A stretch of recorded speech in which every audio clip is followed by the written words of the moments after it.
ajustar y de apuntarle a una serie de conceptos que estoy seguro todos manejamos, todos enfrentamos y de alguna u otra forma, sea en nuestra parte laboral o sea en nuestra vida particular, eh, son aspectos que se nos vienen dando o se nos van dando en el día a día.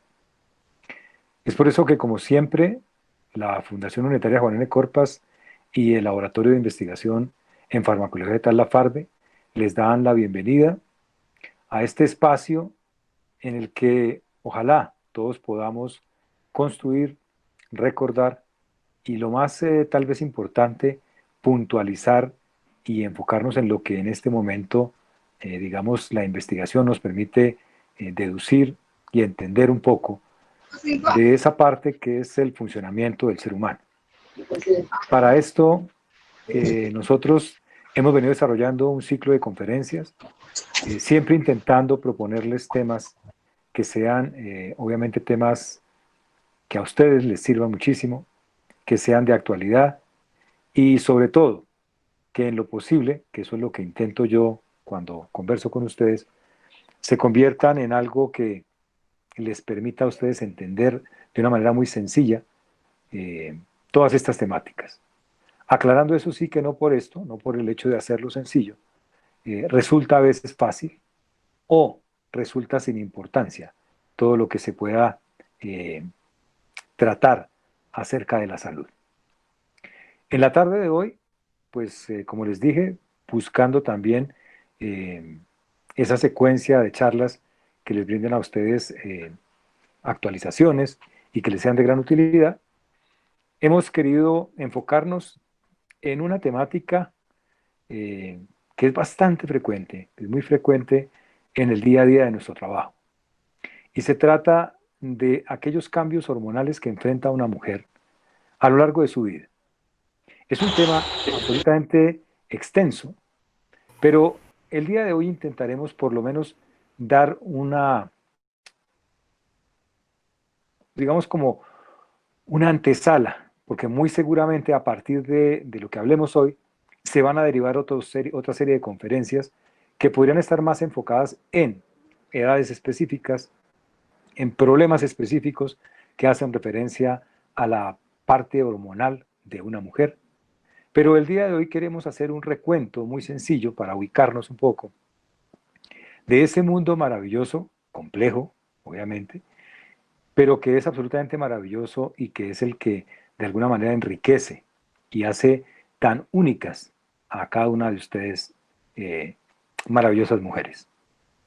La mujer es una, digamos, una entidad viva eh, cuya complejidad ya, digamos, es de por sí una absoluta maravilla.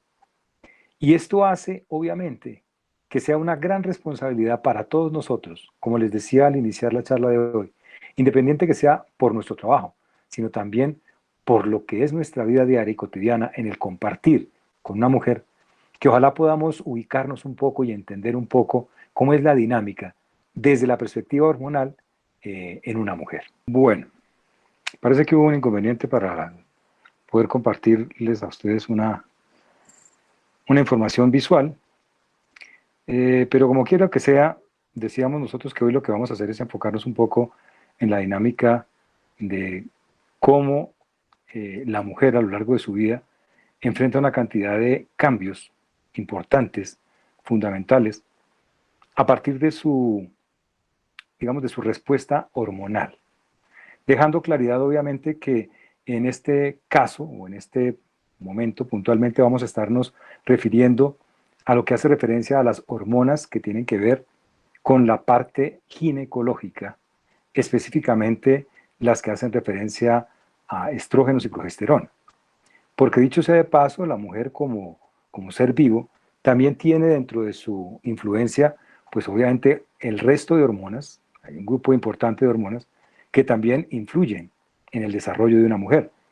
Pero lo que queremos en el día de hoy es que nos enfoquemos un poco en aquellas hormonas que están de alguna manera relacionadas específicamente con las hormonas digamos, de carácter genital o sexual, que son las que hacen referencia al aparato ginecológico. Entendiendo también, obviamente, que el aparato ginecológico no solamente hace referencia a aquellas estructuras que podrían ser enfocadas como el útero, los ovarios, etcétera, sino que también dentro del aparato ginecológico se encuentran, digamos, ubicadas las glándulas mamarias. Eh, Como quiera que sea, las hormonas, que llamamos a veces hormonas femeninas, mal llamadas femeninas, porque la hormona tiroidea también es femenina, la hormona del crecimiento también es femenina, pero cuando nos referimos a hormonas femeninas queremos hacer, como les digo, una precisión y es hablando de hormonas ginecológicas, eh, que digamos son dos grandes grupos de hormonas, unas que se producen principalmente a nivel, digamos, de los ovarios y otras que se producen principalmente a nivel del riñón, en las glándulas suprarrenales. Pero digamos que la vida de una mujer siempre estará asociada a la influencia de las hormonas que tienen que ver con, digamos, con su desarrollo genital y su desarrollo sexual. Y digo que siempre tiene que ver con la influencia de estas hormonas, porque incluso desde la concepción, desde el mismo momento de la fecundación, digamos, el huevo fecundado ya tiene una influencia de estas hormonas desde la, digamos, desde la información sanguínea que le puede transferir su mamá. Es decir, que cada mamá en el embarazo puede también influir con sus hormonas progesterona y estrógenos, puede influir de una manera importante en el ser humano, específicamente en la mujer, a nivel intrauterino. Esto obviamente permite entender cómo hacen presencia desde siempre las hormonas femeninas en la vida de una mujer. Eh, Aunque a veces, digamos, no se pueda percibir, muchas veces estas hormonas generan cambios y cambios importantes, incluso antes del nacimiento.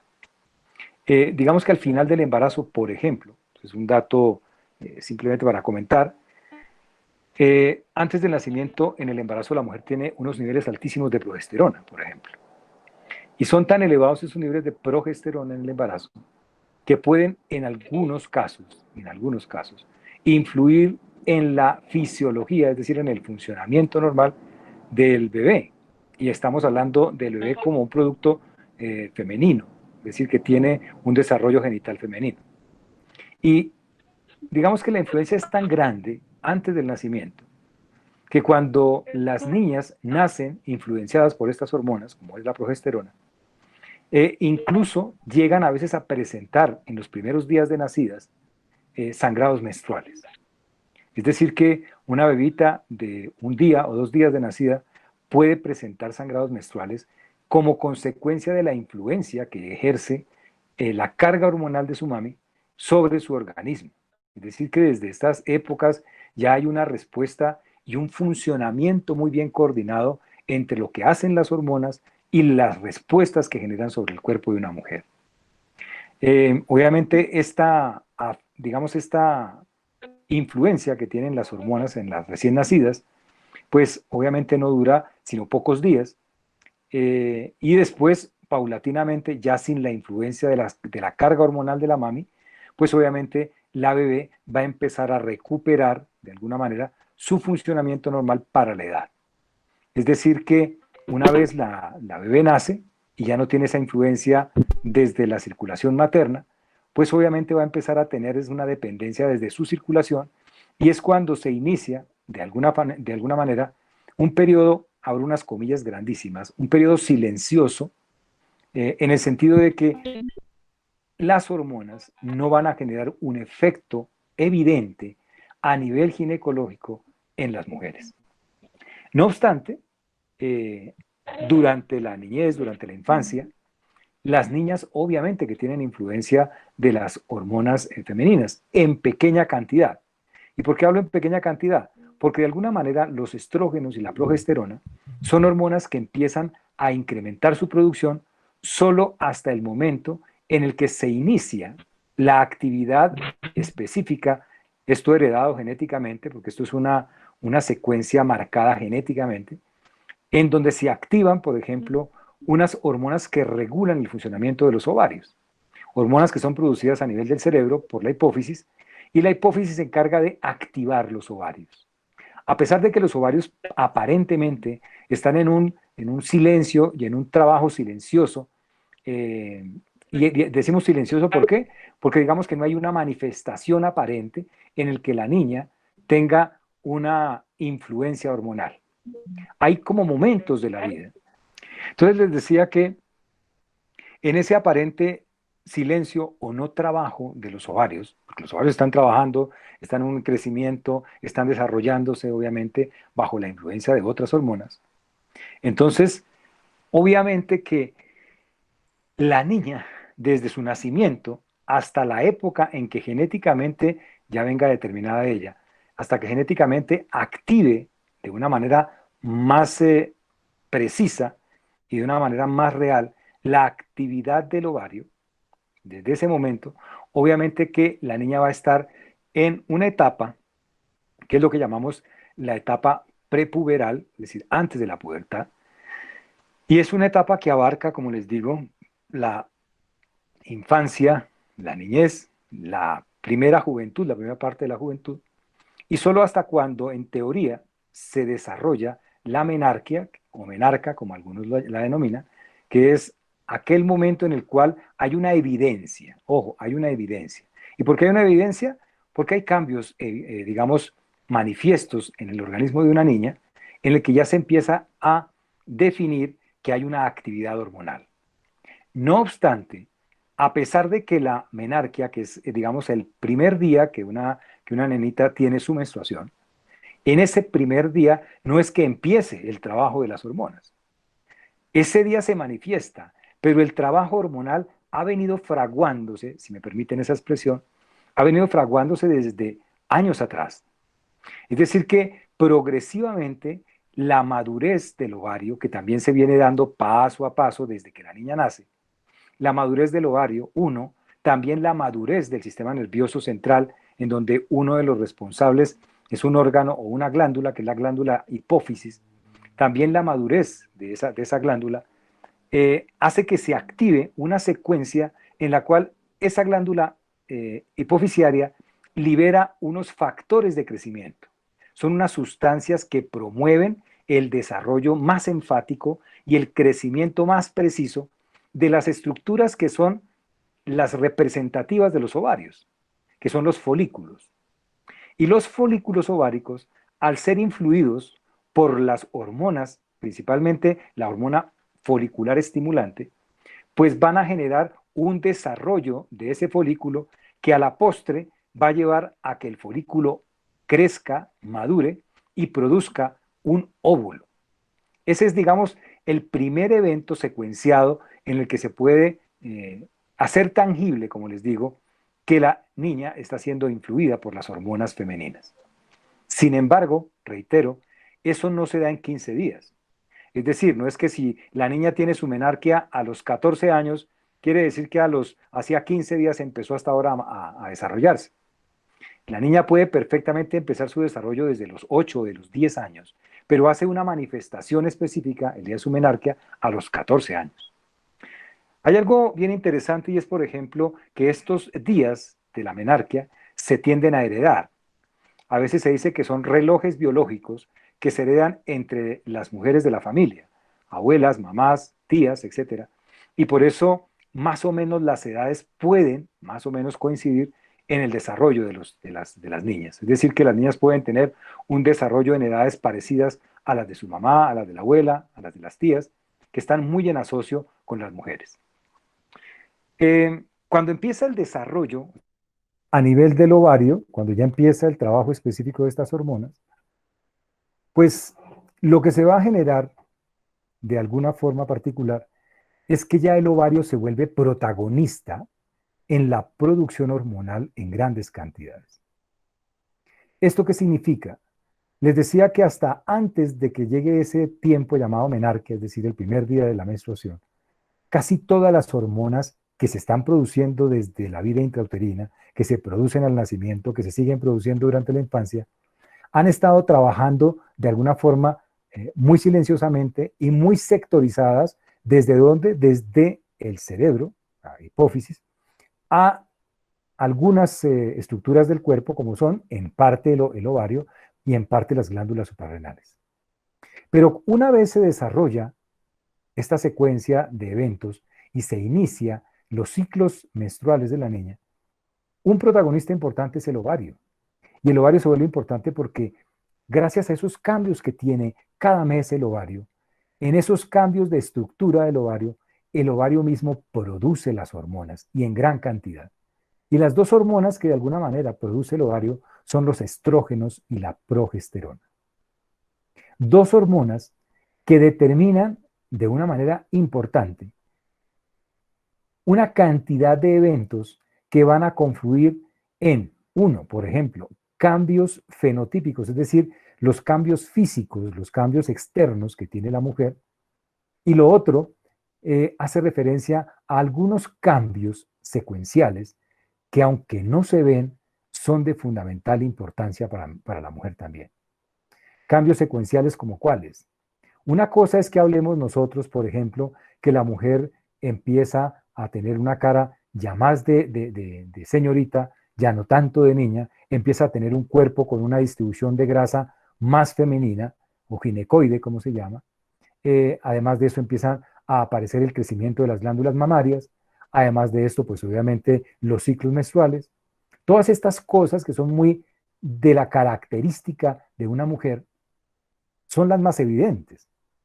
Sin embargo, por ejemplo, hay cosas que se hacen muy sutilmente, pero que son fundamentales para el desarrollo de la mujer.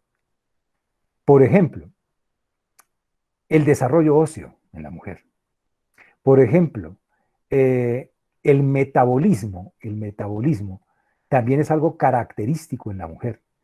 Una cosa es el metabolismo femenino y otra cosa el metabolismo masculino. Y este metabolismo también está influenciado por estas hormonas de las que les estoy comentando. Entonces estamos hablando del sistema óseo, del metabolismo, tejidos como por ejemplo la piel. La piel se ve muy influenciada por las hormonas, no solamente las masculinas, sino las femeninas. Pero en el caso de la niña, las hormonas femeninas sí que tienen una importancia fundamental. El aparato circulatorio se ve influenciado por las hormonas femeninas. El sistema nervioso central se ve influenciado por las hormonas femeninas. Entonces, empieza una larga lista de estructuras del cuerpo que empiezan a tener, de alguna manera, los beneficios de esta presencia de cargas importantes de hormonas. Así, por ejemplo, entonces tenemos que tener claridad en que aun cuando nosotros solo observamos esas características que son muy evidentes en la parte física externa, hay otras características muy silenciosas, hablo silenciosas porque no se ven, pero que son muy importantes. Esto del desarrollo óseo, por ejemplo, es fundamental. A eso, por ejemplo, le temen mucho las niñas y bueno, algunos médicos también le temen a esto.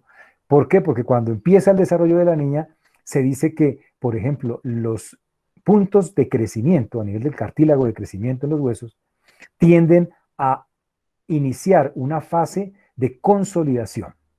Y por eso se dice que cuando empieza el desarrollo, en teoría, las niñas empiezan a tener menos opción de seguir creciendo. Es decir, su estatura empieza a verse de alguna manera detenida y obviamente tienen un espacio de tiempo para seguir creciendo, pero digo que algunos comentan que si no fuera por esa etapa del desarrollo, los huesos seguirían desarrollándose y creciendo.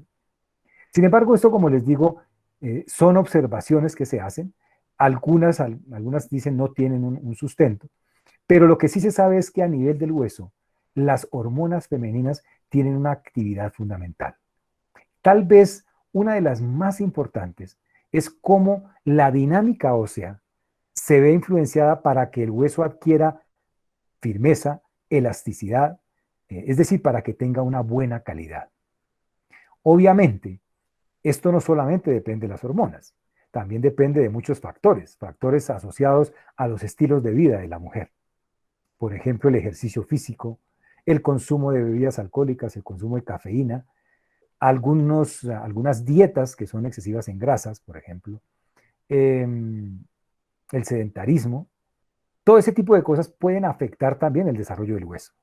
Pero digamos que si hablamos desde lo hormonal, las hormonas sexuales, estrógenos principalmente, y progesterona, influyen de manera importante en el desarrollo óseo.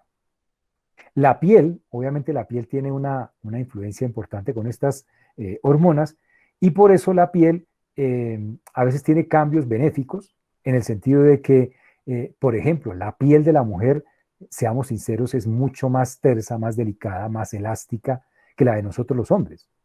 Por eso, de hecho, las mujeres aguantan un embarazo. La distensión del abdomen, de la piel del abdomen, se da gracias a que la progesterona, por ejemplo, hace que sea un poco más elástico el tejido. La distensión del útero, la dilatación del útero para que quepa un bebé. Uno piensa que eso es como normal. No, los músculos tienen que relajarse muchísimo para poder tolerar el tamaño de un bebé en un útero. Pero obviamente también las hormonas empiezan a generar una influencia en la actitud, en la manera de comportarse de las mujeres. Como estamos hoy hablando de las mujeres, pues tengo que decir de las mujeres, porque ustedes van a decir, pero todo es malo las mujeres. No, los hombres también tenemos comportamientos derivados de nuestras hormonas. Pero como estamos hablando de las mujeres, quiero contarles que las hormonas, por ejemplo, son sustancias que a nivel del sistema nervioso central también generan efectos que son los que a ustedes, señoritas y señoras y niñas, si están por ahí escuchando, les dan esa característica de delicadeza, de benevolencia, de maternalidad, dicho sea de paso también, de inteligencia, porque aun cuando no queramos a veces aceptarlo los hombres, ustedes son más inteligentes que nosotros. La capacidad de cognición y de conclusión que tienen ustedes, la capacidad de resolver las cosas que tienen ustedes, también está influenciada por estas hormonas. La manera de comportarse hace que, por ejemplo, estas hormonas generen desarrollos específicos en áreas cerebrales que son las que van a determinar que ustedes se comporten de una manera y no de otra. Entonces, sus actuaciones femeninas, si las podemos catalogar como femeninas sin que sean como muy de excluirlas o de tacharlas de algo, porque es que ahora tiene uno que protegerse mucho de lo que dice, pero nunca lo hago con esa intención, digamos que esas actuaciones femeninas son derivadas precisamente de esa conjunción, de esa combinación de una producción de hormonas y de un desarrollo de estructuras a nivel del sistema nervioso que son obviamente obligadas o generadas por esta presencia de hormonas.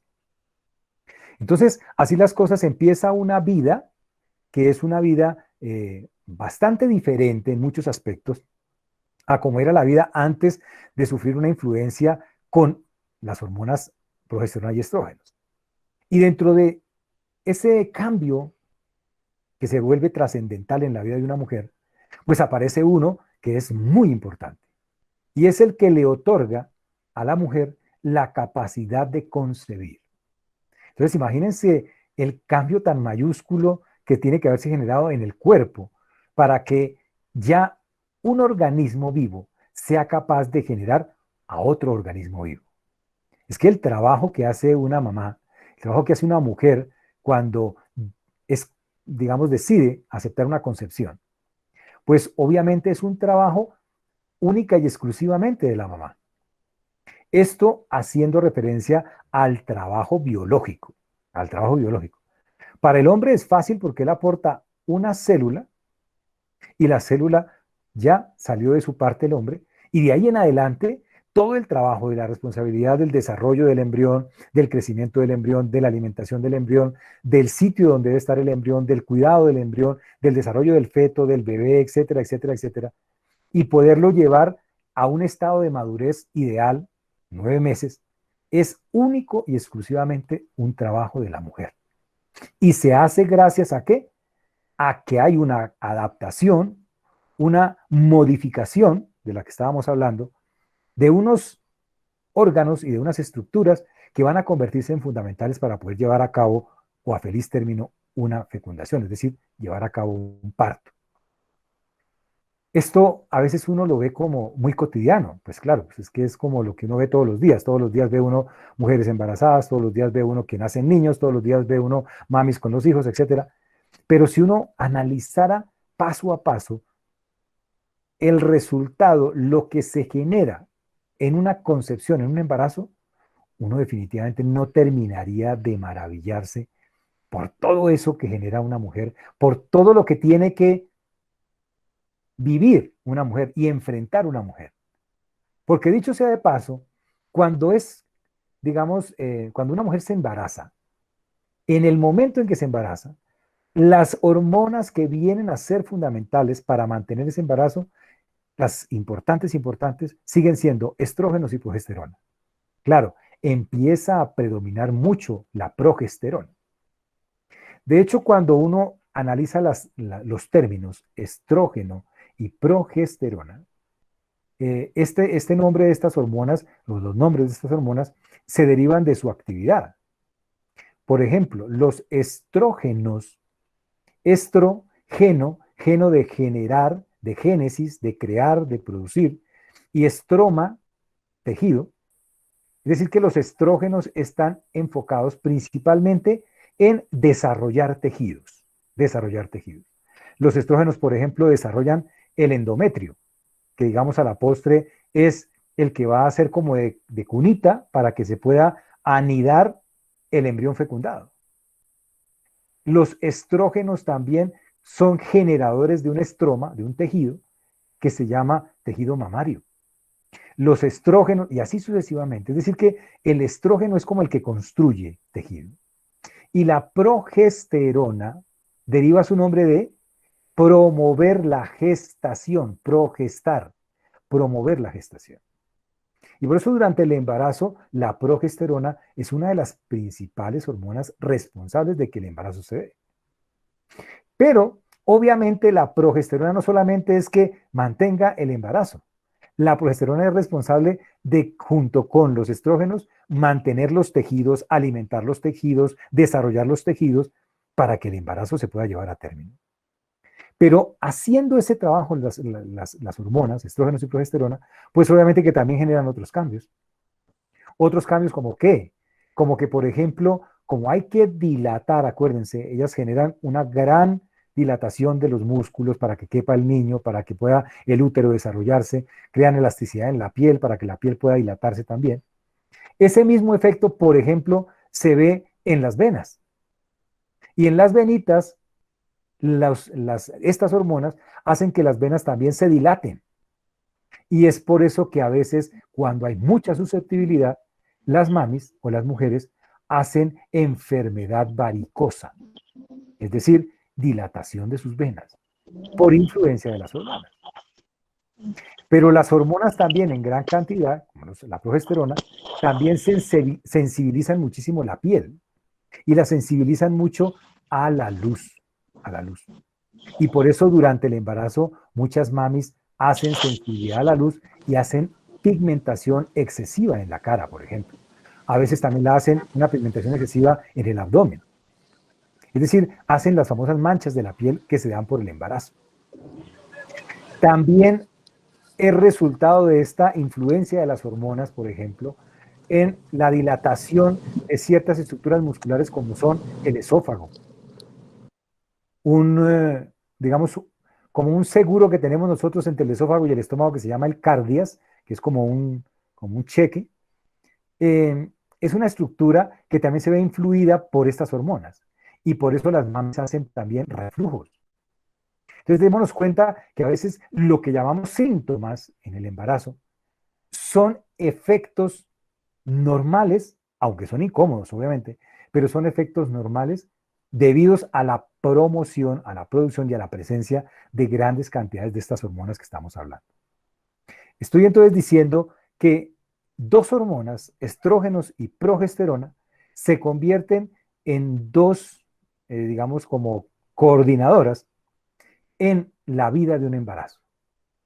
Pero asimismo, así como también esas dos hormonas han determinado el fenotipo de la mujer, es decir, que la mujer tenga ese cuerpo femenino, con sus curvas, digamos, características, el depositamiento de grasa en ciertos sitios característicos. Ese no es un depositamiento de grasa que sea compartido con los hombres. Mientras que las niñas hacen una distribución de grasa a nivel de su cintura, una cintura delgada, y a nivel de las caderas una prominencia debido a la presencia de grasa, y eso hace la curvatura, esas curvas que nosotros admiramos tanto. Esas curvas no se dan en nosotros los hombres. Miren que en nosotros los hombres las hormonas nos juegan un papel inverso. ¿Inverso en qué sentido? En que no nos hacen una cintura delgada, sino más bien es una cintura grande, pero es a expensas ¿de qué? De la barriguita. Y esa barriguita también es un resultado de las hormonas masculinas. Por eso se dice que nosotros tenemos una obesidad en forma de pera. Las niñas no. Pero, como quiera que sea, esa distribución, esa caracterización femenina es derivada de qué? Principalmente de estas dos hormonas, estrógenos y progesterona. Entonces, en la vida que llamamos, comillas, adulta, juegan un papel fundamental, uno, en la secuencia de los ciclos hormonales, que no es porque la niña tenga que, o la señorita tenga que tener un ciclo menstrual, y que para eso es que están hechas las hormonas, sino que el ciclo menstrual se da, es porque, bueno, hay unos textos que son muy románticos en ginecobstetricia. Hay un texto, por ejemplo, que dice que la menstruación es el llanto de la matriz por no quedar embarazada. Es decir, que mensualmente una mujer podría potencialmente generar un embarazo, mensualmente. Si no hace, digamos, uso de ese embarazo posible, pues lo que hace su útero es renovarse. Y por eso secuencialmente, vamos a poner un promedio, eso no tiene que ser así, pero digamos que supongamos que el ciclo menstrual es de un mes, entonces mensualmente una mujer hace una renovación. ¿De qué? Les decía yo que una de las cosas que hace la progesterona es promover, perdón, los estrógenos, es promover la génesis estrógenos, génesis de un estroma que es el endometrio. El endometrio es un tejido que está en el interior de la matriz, del útero, y es ese tejido el que va creciendo a lo largo del mes, esperando que si hay un embarazo, encuentre el óvulo fecundado un sitio donde anidarse. Es decir, que una vez se fecunda el óvulo, ese óvulo como que se mete dentro de ese tejido, se internaliza en ese tejido que se llama el endometrio, y el endometrio es muy vascular, tiene muchos vasos. Y es a partir de esos vasitos chiquitos que empieza ese huevo a alimentarse, y a partir de ese alimento empieza a crecer. Pero si no hay embarazo, ese endometrio que se forma, pues obviamente no serviría que espere ese mismo endometrio unos 4, 10, 15 años para quedar embarazado, porque obviamente en 15 años ese endometrio estaría bastante deteriorado, digamos bastante envejecido. Por eso, de alguna forma, la naturaleza, dando una característica de optimización, hace que la mujer, si no queda embarazada, luego de su ovulación, que es más o menos en la mitad del ciclo, pasados unos 7 días, si no hay fecundación, la mujer empieza a generar un proceso de alguna forma como de desprendimiento de ese tejido, cosa que también en eso tiene que ver la progesterona. Curiosamente, la progesterona, que es la que favorece el embarazo, cuando no hay embarazo, ella promueve la limpieza de ese estroma, es decir, hace que se renueve. Y es por eso que a finalizar el mes, ese estroma o ese tejido se desprende de la matriz y es el que se desecha, el que se elimina.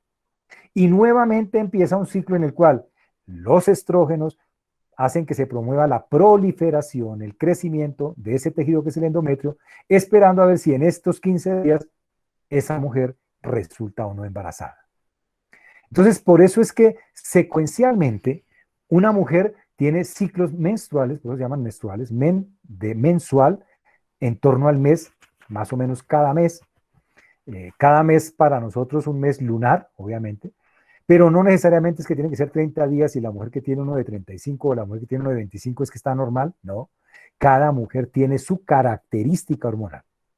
Es otra de las cosas que hay que tener en cuenta cuando nosotros estamos enfrentando o escuchamos hablar a veces, o escuchamos los comentarios que nos dicen, es que yo tengo unos ciclos terribles. a mí me viene por allá cada 35 días. Y entonces uno les pregunta, ¿y qué le parece terrible? No, porque es que yo tengo unas amigas y a mis amigas les viene cada 28. ¿Cómo así que a mí me viene 8 días después?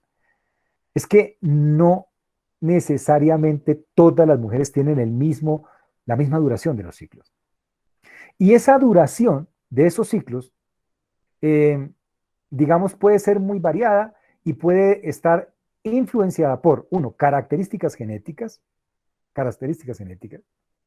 pero hay algo particular. Y lo traigo a colaciones por lo siguiente.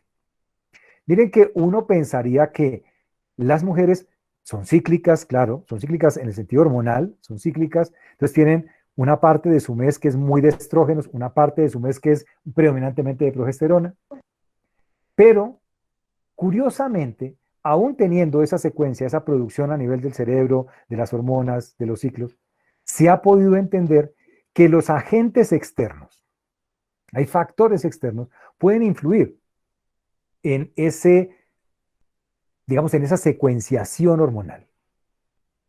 ¿Por qué les digo esto? Mire, cosas tan sencillas como que si una niña o una mujer, por ejemplo, tiene ciclos de 28 días, 30 días, estamos poniendo un estándar de 30 días. Si una mujer tiene ciclos, cada 30 días viene su menstruación. Y de pronto, este mes decidió que va a empezar a hacer ejercicio en un gimnasio. El ejercicio connota un cambio de hormonas, obviamente por lo que implica la liberación de hormonas de crecimiento, por lo que implica también la producción de otro tipo de endorfinas durante el ejercicio, etcétera, etcétera, etcétera. Y estos cambios que a veces son como tan sutiles, porque imagínense qué es hacer ejercicio, pueden alterar que el ciclo ya no sea cada 30, sino de pronto pueda ser cada 35.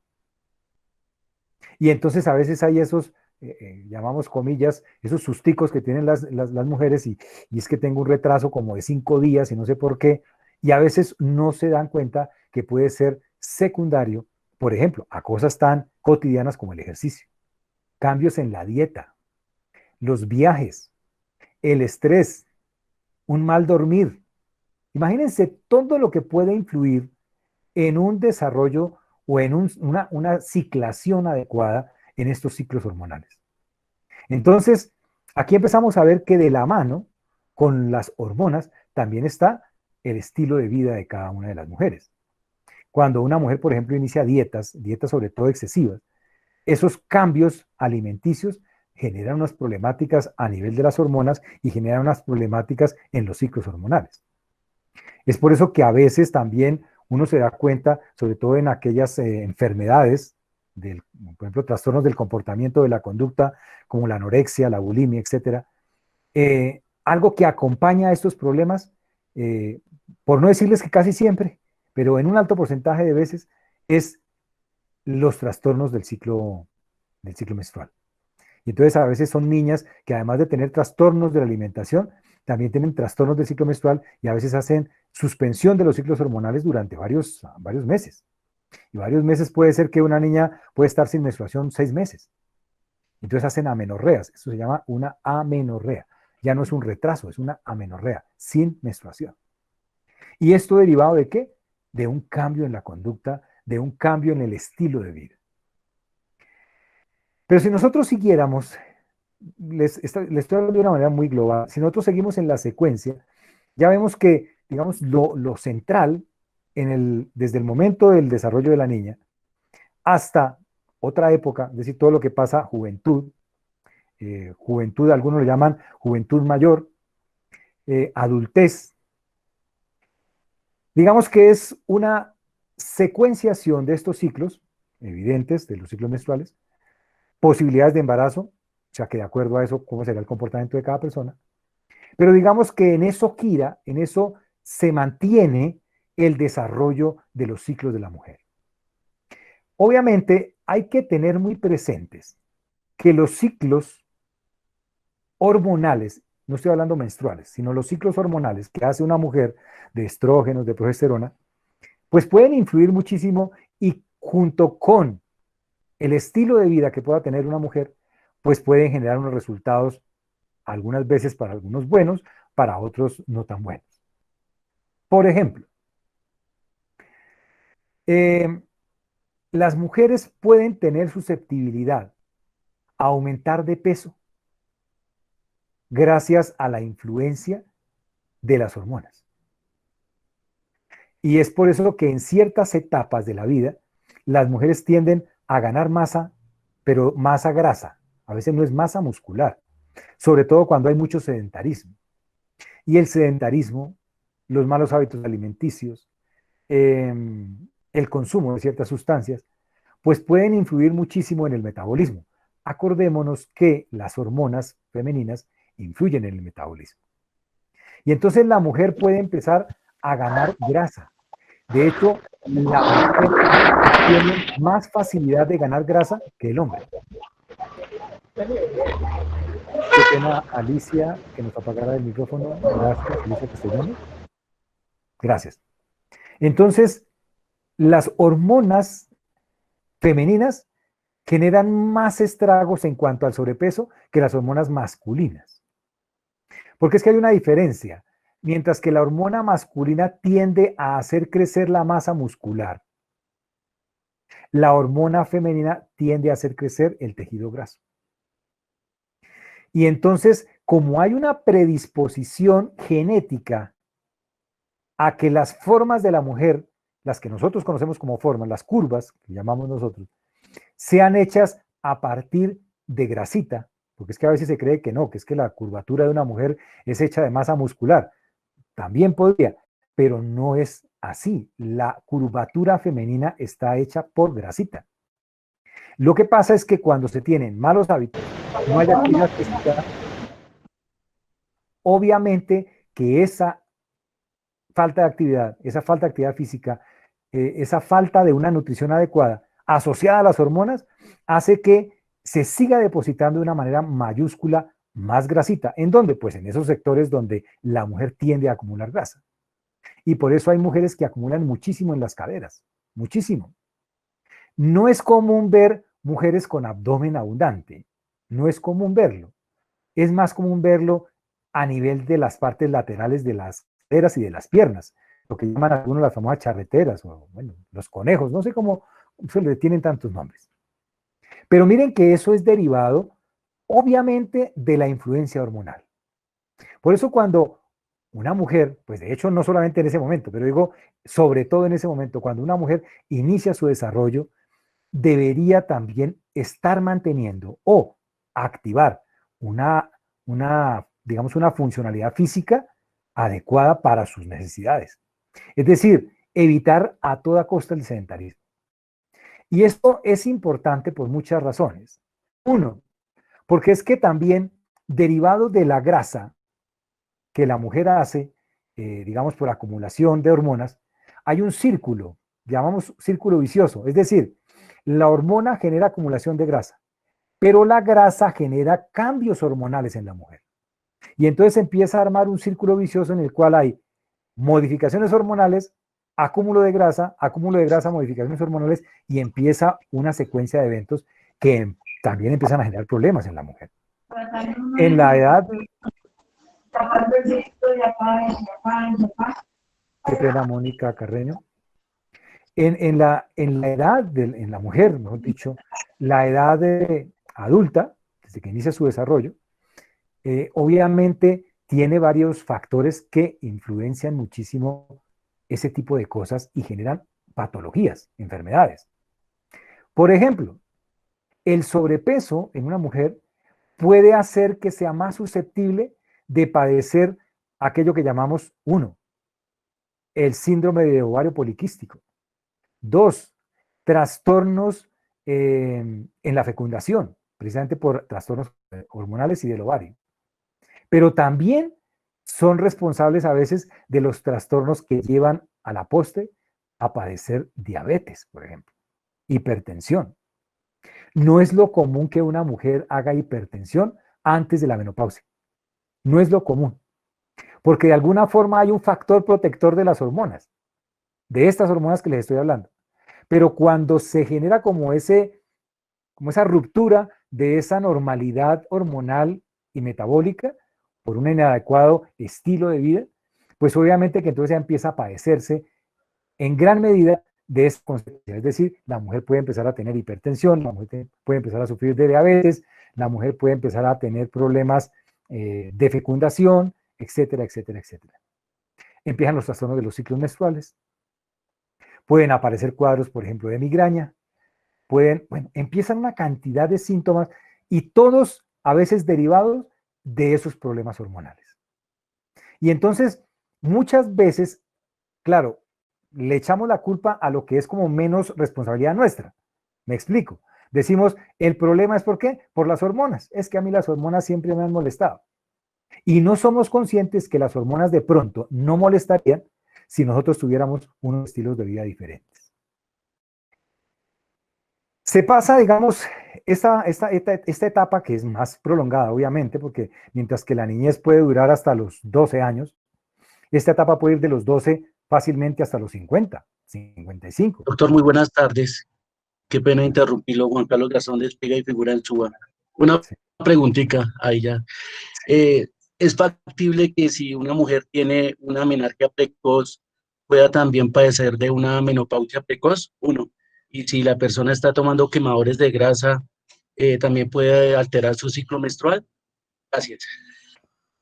Bueno, dos cosas. Uno, no necesariamente que una niña teniendo una menarquia temprana, porque es que hoy en día establecer que es temprano, pues a veces es difícil, ¿no? Hace alguna época se consideraba que una menarquia temprana era a los 12 años, por ejemplo. ¿Por qué? Porque las mujeres se estaban desarrollando más o menos hacia los 14, 15 años. Pero hoy en día vemos niñas que se están desarrollando a los 8 o 10 años. Entonces, ¿podríamos llamar temprano eso? 8 o 10 años. Pero independiente de esto, que esto genere una prematurez en la menopausia, pues no está asociado, o sea, no necesariamente. ¿Por qué? Porque una niña puede estar, por ejemplo, desarrollándose a los 15 años y puede hacer una menopausia fácilmente a los 35. Entonces, ahí no habría una correlación en que fue tardía su desarrollo, pero fue temprana la menstruación. Entonces, no necesariamente tiene que ser así. Y lo otro, pues es que el término quemador de grasa como que no es real. Lo que a veces se promueve como quemadores de grasa son sustancias que lo que hacen es incrementar el metabolismo. Ojo a esto. Hay que tener mucho cuidado porque cuando uno consume sustancias que incrementan el metabolismo, pueden ser incrementadoras del metabolismo por una razón, por ejemplo, porque dentro de su composición tengan hormonas tiroideas. Si hay hormonas tiroideas de por medio en esos productos que llaman, comillas, quemadores de grasa, ojo porque ese incremento o la presencia de hormonas tiroideas altera no solamente los ciclos menstruales, no solamente los ciclos, digamos, ginecológicos en la mujer, sino alteran todos los ciclos metabólicos del ser humano. Eso no solamente va para mujeres, sino para hombres. Yo sé que hay mucha gente que consume los famosos quemadores de grasa, que para acelerar el metabolismo, que para poder marcar el músculo, que para poder... Realmente, ese tipo de cosas, pues a veces hay que tener mucho cuidado.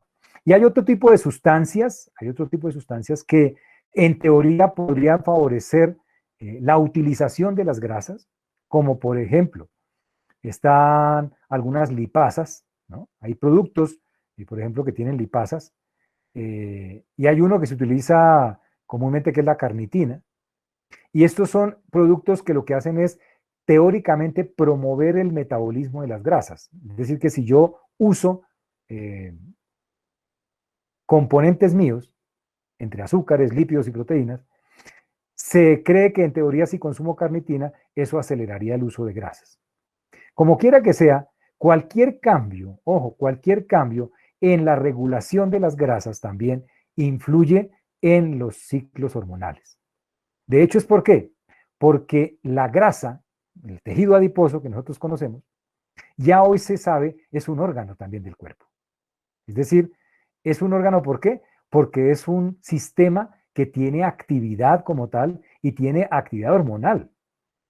De acuerdo a la proporción de grasa que tenga cada ser humano, segrega ciertas hormonas y por eso a veces Ciertas personas tienen, por ejemplo, hablando del apetito, tienen más apetito algunos que otros, tienen menos apetito algunos que otros, regularizan, por ejemplo, la fabricación de ciertos compuestos, tienden a ser inconvenientes en el metabolismo de proteínas y de azúcares, y por eso tienden a derivar en diabetes, etcétera.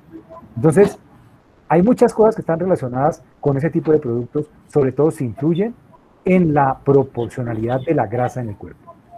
Por eso les decía que cuando una mujer empieza a hacer ejercicio y pierde grasa, eso también hace influencia en su sistema endocrino, en su sistema hormonal. Bueno, y les decía entonces que, ya para terminar, viene una última fase, que es, obviamente también, como lo acabo de decir, pues muy relativo, no hay una edad específica, no es que sea a los 49, a los 50, a los 45, es también muy relativo. También se dice que se heredan esos relojes biológicos. Pero si ponemos a analizar, si nos ponemos a analizar esa etapa que llamamos nosotros menopausia, que no es una etapa, la menopausia es el día que empieza a alterarse, comillas, a alterarse los ciclos que han venido durante el tiempo atrás, siendo, como su nombre lo dice, cíclicos con unas características específicas, por ejemplo, ciclos de 30 días que duran más o menos 5 días, etcétera. Ese tipo de cosas empiezan a verse modificadas. A partir, por ejemplo, vamos a poner una de ejemplo, 45 años, la mujer empieza a notar que ya no viene cada 30 días, sino que de pronto en un mes vino a los 30, pero en el otro no vino, y entonces pasaron 15 días y hasta los 45 vuelve a aparecer su ciclo menstrual, y el ciclo menstrual ya no viene 5 días, sino entonces apareció 2 días, y de pronto el próximo mes, antes de que viniera a los 20 días, tuvo un sangrado dentro de ese mes, y empieza a ver como, bueno, la mujer misma lo llama un descontrol, y le dice descontrol, ¿por qué? Porque no es lo que ella tiene acostumbrado a vivir. Sin embargo, es porque sus ciclos empiezan a tener como una intermitencia. ¿Y es por qué? Porque las hormonas, aun cuando se siguen produciendo en el cerebro, en la hipófisis, cuando llegan al ovario, el ovario ya no tiene folículos sobre los cuales la hormona puede hacer un efecto. Y entonces no hay ese fenómeno de la ovulación. Y si no hay ovulación, entonces ya no se producen esos cambios en el ovario y entonces el ovario no produce tanta cantidad de estrógenos, tanta cantidad de progesterona, y esa baja en la producción de estrógenos y progesterona hace que todo esto que les he contado se modifique, se tiene que alterar.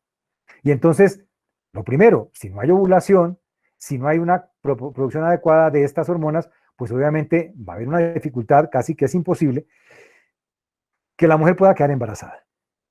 Ahora, sé que muchos dirán, pero hay mucha gente que dice que después de los 50 una señora quedó embarazada, pero para poder quedar embarazada tuvieron que someterla a administración externa de estrógenos, progesterona, adaptarle su sistema. Bueno, eso es una cuestión bastante complicada. Por eso, de hecho, pasada cierta edad, se considera el embarazo de alto riesgo.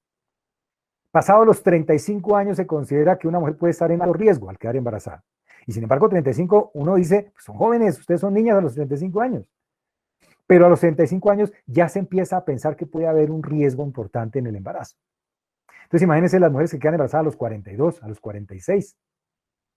Y no solamente es porque no tengan la capacidad, sino porque obviamente a medida que va pasando el tiempo, los óvulos producidos pueden tener características alteradas. Pueden tener problemáticas en ese producto de la concepción. Pero digamos que, como lo que queremos enfocarnos es en esa etapa, en el momento en que empiezan esos cambios, a eso se le llama menopausia. A eso se le llama menopausia. Pero lo que empieza de ahí en adelante, que es esa etapa que puede durar años, es lo que nosotros conocemos como climaterio. Una cosa es el climaterio y otra cosa es la menopausia. La menopausia es como el momento en el que empieza ese problema, o ese cambio, no problema, ese cambio. Pero el climaterio es todo el tiempo que empieza a darse desde ese momento, de ahí en adelante, hasta que la mujer hace una involución completa de sus ovarios. Es decir, que eso toma un tiempo. Eso no es que hoy y ya mañana hasta luego. No, eso tiene un tiempo de readaptación, eso tiene un tiempo de ajuste, eso tiene un tiempo de progresivamente irse, digamos, como perdiendo la funcionalidad ovárica. Y al perder la funcionalidad ovárica, lo más importante es la pérdida en la producción de estas hormonas. Ese bajón, digámoslo así, ese bajón de hormonas, pues obviamente hace que, ¿qué? Que ya no haya tanta progesterona, por lo tanto ya no hay por lo tanto ya no va a haber un ciclo menstrual, por lo tanto, y todo ese tipo de cosas que empiezan a aparecer. Pero miren que a partir de este momento, de la menopausia y que empieza el climaterio, hay un cambio tan influido por estas hormonas o por la falta de estas hormonas, que empiezan a aquellos sistemas que fueron tan importantes y que se vieron tan beneficiados por las hormonas femeninas, empiezan a tener una dificultad para poderse mantener bien. Caso específico, por ejemplo, la piel. La piel empieza a perder esa elasticidad, como esa turgencia, esa humectación. Y por eso algunas mujeres sienten que la piel se reseca muchísimo, que la piel empieza a perder elasticidad y empiezan entonces a aparecer aquellos famosos signos que dicen que son los signos de la edad, ¿no? Los famosos signos de la edad. Empieza a tener una, digamos, una influencia no tan buena sobre el sistema circulatorio. Y entonces la mujer en ese momento empieza a tener un riesgo importantísimo a sufrir hipertensión si no la sufría. Y ojo, a padecer de infartos. Los ciclos menstruales protegen a la mujer del infarto. Una mujer es muy difícil que se infarte antes de la menopausia. Mientras que a partir de la menopausia puede ser muy factible que pueda infartarse. Entonces, a partir de ese momento sí que empiezan los cambios en los estilos de vida todavía más radicales para cuidarse, ¿no? Y algo que tal vez es a lo que más propaganda le hacemos, pero a veces nos lo dicen que es por la falta del calcio, cosa que no es así, es a la osteoporosis. El sistema óseo se ve, digamos, impactado de una manera negativa por la falta de hormonas. Y entonces la falta de presencia de estrógeno, sobre todo, hace que el hueso empiece a quedarse corto en la producción de hueso. Y entonces las estructuras óseas empiezan a quedarse débiles. Y es por eso que la mujer empieza a entrar en una etapa de alto riesgo para sufrir fracturas. Su hueso se vuelve mucho más débil, se vuelve poco elástico. Y curiosamente, y lo voy a decir con respeto, tontamente a veces nosotros lo que promovemos es que consumir calcio. Y entonces nos dan calcio en carne enriquecida con calcio, leche enriquecida con calcio, papel higiénico enriquecido con calcio. A todo le ponemos calcio. Pero es que el problema no es el calcio. El problema es que no hay unas hormonas que se encarguen de activar células óseas para que utilicen recurso y puedan hacer más hueso. Pero hay algo que impacta de una manera, y eso sí es que es fundamental tenerlo en cuenta. Hay algo que impacta no solamente las hormonas, sino hay algo que impacta en esa producción prematura de la osteoporosis. Y es, reitero, la falta de actividad física en las mujeres. Bueno, en los hombres y en las mujeres, pero estamos hablando de las mujeres. Es decir, que si durante su vida la mujer fue muy sedentaria, el desarrollo de osteoporosis va a ser más marcado y más evidente y en poco tiempo a partir de la menopausia. Las mujeres que conservan actividad física, que generan actividad física, que mantienen actividad física, hacen que esa aparición de la osteoporosis después de la menopausia se retarde. Es más, algunas veces ni aparece, porque obviamente si la mujer mantiene su actividad física después de la menopausia, cosa que es lo más normal que lo haga, pues obviamente que va a mantener un factor que es determinante para evitar la osteoporosis. Por eso ustedes han escuchado que a veces en medicina se hace suplencia hormonal, porque hay mujeres que tienen unos huesos que con estornudas se rompen. Y entonces, previendo ese riesgo de fractura, porque hay fracturas que pueden complicar la vida de una mujer. No es solamente porque se me partió el bracito y hay que dejarte andar con un yeso, no. Es que, por ejemplo, hay fracturas complicadas. Una fractura de cadera puede no solamente terminar en discapacidad de la mujer, sino que también podría terminar con la vida de la mujer. Entonces, evitando ese tipo de complicaciones, es que a veces la medicina intentó intervenir, pues administrando hormonas. ¿Qué le falta a la mujer? Hormonas, pues démoselas. Eso se llama suplencia hormonal. Lo que sucede es que en los estudios que se hicieron, se empezó a encontrar una evidencia que no fue tan buena. Y es que, obviamente, cuando se dan cargas importantes de hormonas, sobre todo en mujeres susceptibles, las hormonas femeninas tienden a producir. Acuérdense que el estrógeno produce ¿qué? Estrógeno, generación de tejido. Esa hormona, por ejemplo, en mujeres susceptibles, puede aumentar la fabricación de tejido mamario. Y esto puede ser un cáncer. Entonces, el cáncer de mama puede ser derivado de los estrógenos. Y entonces, esos cánceres, ese tipo de cáncer, por ejemplo, los cánceres mamarios, el cáncer de ovario, etcétera, que son derivados de hormonas, pues obviamente empezaron a aparecer cuando se les daba suplencia hormonal a las mujeres.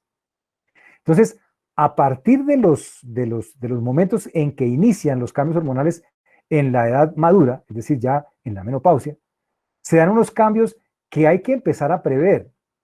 Circulatoriamente, por ejemplo, los vasos sanguíneos se vuelven muy susceptibles y entonces hacen eso que llaman los vasoespasmos y la vasodilatación de un momento para otro, y es lo que la mujer percibe como los calores, los bochornos, la sudoración profusa, ese tipo de síntomas que aparecen, que son secundarios ¿a qué? A que ya no están presentes las hormonas que regulaban un poquito el sistema circulatorio. Este tipo de síntomas también generan problemas emocionales. Pero a su vez, la falta de hormonas como la progesterona tiende a ser más susceptible a la mujer. Y entonces es posible que la mujer se ponga un poco más sensible. Y si a esto le asociamos todo el malestar que percibe la mujer por los cambios hormonales, pues obviamente esto genera un impacto emocional bastante importante y hay que tenerlo presente. Y si a esto le asociamos el bullying que le hace la sociedad a la mujer, ¿no? Porque entonces le vivimos diciendo que, esta ya está menopáusica, esos son sus benditas hormonas que se le alteraron, eso, pues obviamente que eso también altera el bienestar de una mujer. Y hay algo que se altera sutilmente para nosotros, no nos damos cuenta, porque la mujer a veces es muy abnegada y es callada, ¿no? Pero una mujer en estas etapas también sufre de trastornos del sueño. Uno, porque sus ciclos se alteran, sus ciclos de sueño se alteran debido a las alteraciones hormonales, pero a su vez también por estas sensaciones de bochorno, de sudoración, de calores que le dan en la noche, y eso le altera la calidad del sueño. Y al alterar la calidad del sueño, se altera otro tipo de cosas. Entonces es un evento tras otro evento, es como un efecto dominó. Y es en esos momentos también en donde nosotros tenemos que mirar cómo podemos colaborar.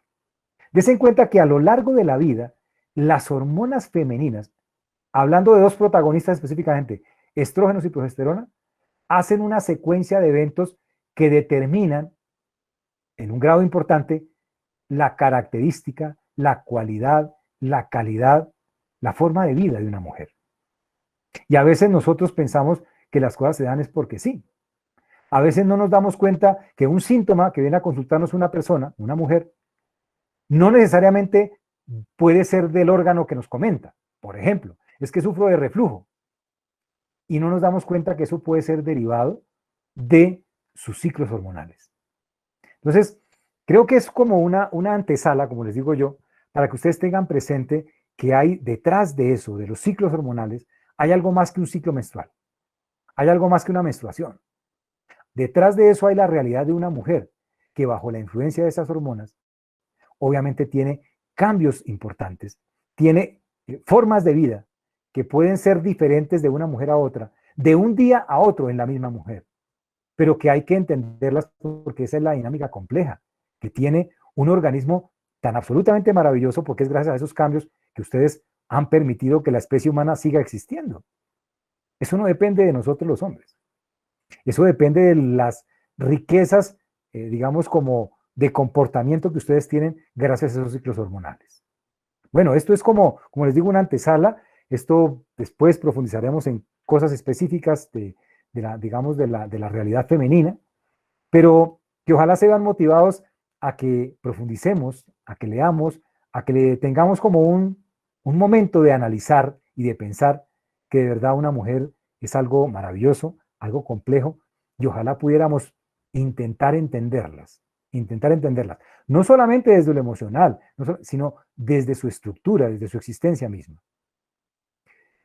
Como siempre, les agradezco muchísimo la atención que me han prestado. Yo me despido en este momento, pero quiero pedirles el favor que se mantengan ustedes conectados porque hay una información importante que Adriana Milena nos va a compartir y que creo que es formidable para todos ustedes que están participando el día de hoy. Pero yo tengo que, obviamente, despedirme en este momento para no alterar esa intervención que va a hacer Adriana Milena en este momento. Entonces me despido agradeciéndoles, deseándoles un feliz resto de día. Síganse cuidando, por favor, cuiden a su entorno. Esto de la pandemia sigue, todavía nos espera mucho tiempo y tenemos que seguirnos cuidando y aprendernos a cuidarnos mejor. Muchas gracias, hasta pronto y cuídense mucho. Me encanta haberlos saludado.